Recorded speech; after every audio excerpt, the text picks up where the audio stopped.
All right, guys, today we are going to be talking about the 5 consistent patterns that Dakota and I have both seen after helping over 2,000 course creators, and many of which hitting that 7-figure mark. So we're going to run through real quick and we're going to show you guys what we believe to be the irrefutable, unchanging patterns that we see in all of these 7-figure online course creators. So starting with pattern number 1 we see, and that is proof of concept. They have a really good way of gauging demands before they jump full-fledged into developing a course. And this is actually going to be something that's really common with all the different patterns that we point out, is they can all be related back to this. And it's about being able to test a lot of different things. It's about being to fail and fail quickly. Too many people get stuck in this perfection loop when in reality, you can't really figure out what works until you throw it out. And the 3 best ways that we have found to help people gauge that demand and test that interest is 1, to have paid ads, 2, to build an organic following, and 3, to have a Facebook group that you can build your own community of those people. And we'll talk more about specifically organic presence and paid ads later in different patterns, but as far as just gauging demand goes, the very first one is paid ads. This is one of the quickest ways that we've seen a lot of our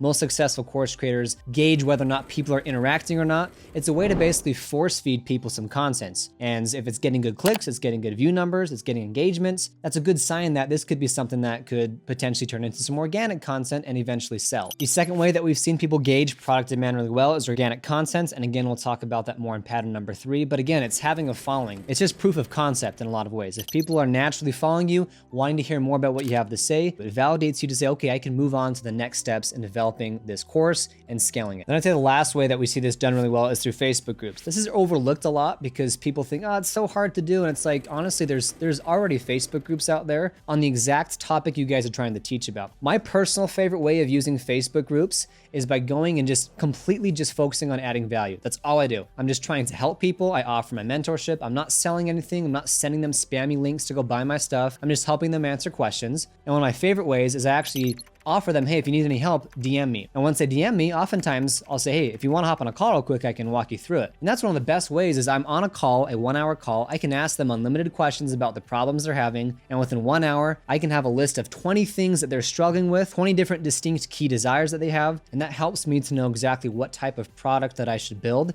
that's going to fit my target demographic. This isn't just Facebook groups. It's basically anywhere online where your demographic or people that could be interested in your product are gathering. This could be on Reddit. This could be on any online forum, even on YouTube videos in the comments section of videos that are relevant to your content. Like one of my favorite quotes is from this very good copywriter named Eugene M. Schwartz, and he says, you don't have to have great ideas if you can hear great ideas. It is good to interact with them as much as you can, but you don't even need to do that. If you just go into these groups where they're having conversations, you can go and just read and consume and figure out what things are shared, what pain points are shared, what are common questions they're asking. You can just go in and you don't even have to talk to people. So that is the first pattern that we see, a very consistent pattern across all successful course creators, is that they have a really good proof of concepts. They've gone out, they've gauged demand, and they're really good listeners in the marketplace. They're good at doing that over and over again. All right, moving on now to pattern number 2. One of the most consistent patterns that we see with 7-figure online entrepreneurs and course creators is that they are able to create irresistible offerings. Now, one of the biggest common things that I see is that the successful course creators are focusing on a transformation. This is number 1. Help people go from A to B. Where are they starting and where are they going to finish after giving you money for a course or for a coaching program, whatever it is that you're selling? And since all of you are in this information industry,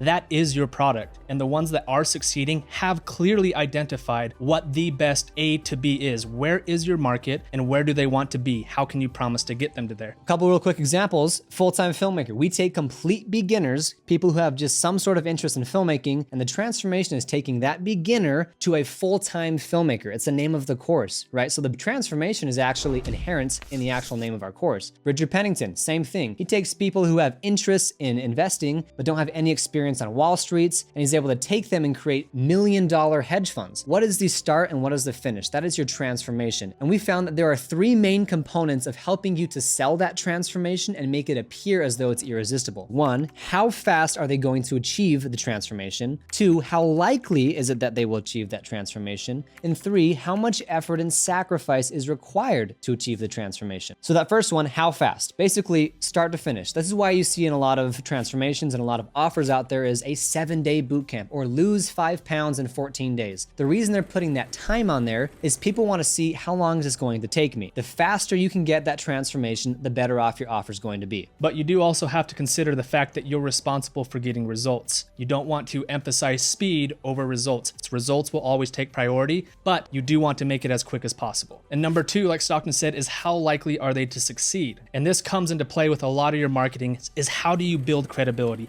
How do you do social proofing? How do you make them feel like you are the one that can get them the result that you are promising? Because anybody can promise them results, like I said. And the most common way marketers do this is through testimonials and case studies. And the third thing is, how much sacrifice is required of me to get this transformation? Do I have to move halfway across the world? Do I have to dump my whole life savings into this? Like, what is it required of the consumer in order to get that transformation? Again, the less sacrifice and the less effort required, the better. Obviously, everything requires some degree of effort, and you don't want to make it seem like it's the easiest thing in the world, but your goal is to make your offer to the point where it does really indeed cut people's amount of effort and sacrifice required of them. You need to underpromise and overdeliver in the end, but make that promise as enticing as you can. And that leads us to the third common pattern that we see, building an organic presence. I'll give you 5 really quick examples of course creators in our group that we've seen absolutely kill it with an organic presence, and how that has directly contributed to how far they were able to scale their offers and their courses. Thomas Brush is a video game developer. He has 273,000 subscribers, and his entire launch was almost entirely from his organic presence. He would just post YouTube videos. Nathan Larson's a music producer, and just in the last year, his YouTube channel grew by 80,000 subscribers, and same thing. That was his method of gauging demand, figuring out what people wanted, and a huge method for him to sell his course. Lauren Bateman's another example. She's a guitarist. She grew her channel 100,000 subscribers in the last year. Eli Jones is a real estate photographer. He actually mainly focused on TikTok, grew his TikTok audience to over 31,000 followers, and he uses that organic presence to test out concepts for ads. And so anything that succeeds on TikTok, he then turns into a paid ad. And then lastly, Bridger Pennington, again, 38,000 YouTube subscribers, about 14,000 followers on TikTok. And he, like all of the examples mentioned before, are using their organic presence as a way to, 1, test out concepts, but 2, as a supplementary means for people to build trust in you. Because one thing that a lot of course creators don't understand, eventually you're going to hit a wall with your ads. You can only push ads to so many people in your market before you've reached saturation. And something that we don't really talk a lot about is that most of our revenue from Full-Time Filmmaker actually comes from our YouTube channel, because we're constantly generating free organic leads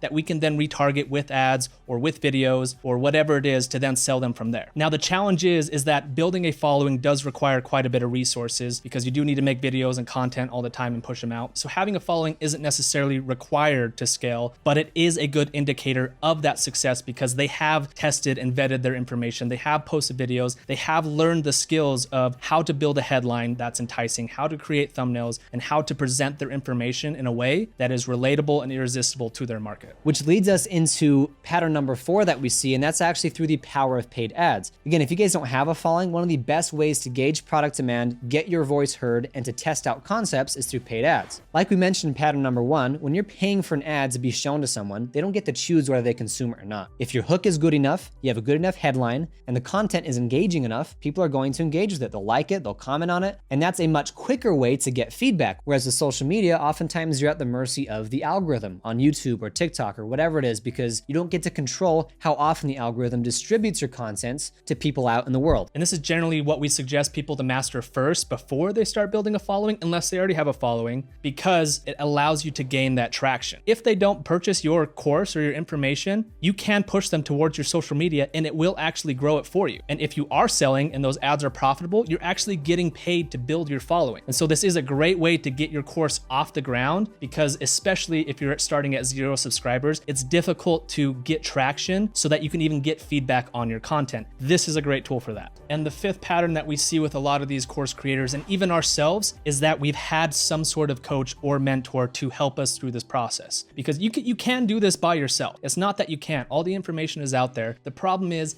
it's a long process. You have to fail hundreds, if not thousands of times to figure out the 1 or 2 things that work. And then you double down on those things, and then you do that process again so that you succeed more often. Parker had a mentor, our buddy Chris Newman, who helped us set up Full-Time Filmmaker the very first time that we made it. And this allowed us to avoid a lot of the pitfalls he had gone through himself. And us, after helped coach over 2,000 students, a lot who have struggled and some that have become millionaires off of it, we've seen these patterns over and over again of these red flags that people can't see that we identify and help them walk through the process to address those so that they can move forward. Yeah, without fail, a mentor or a coach is absolutely essential, and I see it with every single person. Inc. magazine recently did a study showing that 93% of the world's most wealthiest people have a mentor. And again, I really do think that 100% of those people had mentors. I don't think anybody's self-made in this world. None of us were self-made. And I would say that there's kind of this general progression of how people learn and surround themselves with like-minded people and people who inspire them. It kind of starts with like YouTube videos. That's a free way to do it. That kind of graduates to course contents, and course content's like a college textbook, right? You're paying for it. It's more organized. Clearly someone sat down and has put a lot of time into it. The graduation from there is to have a coach, a mentor, or in the case of school, it's a professor. And I'd say the biggest difference between all three of those things is speed. How fast you want to get through it. YouTube content and binging and trying to browse through hundreds of videos, it just takes a lot of time. A course kind of gets rid of all the randomness and organizes it really well. And then a coach or a mentor, they help to answer your exact questions, the customized, personalized problems that you're having, and help you utilize the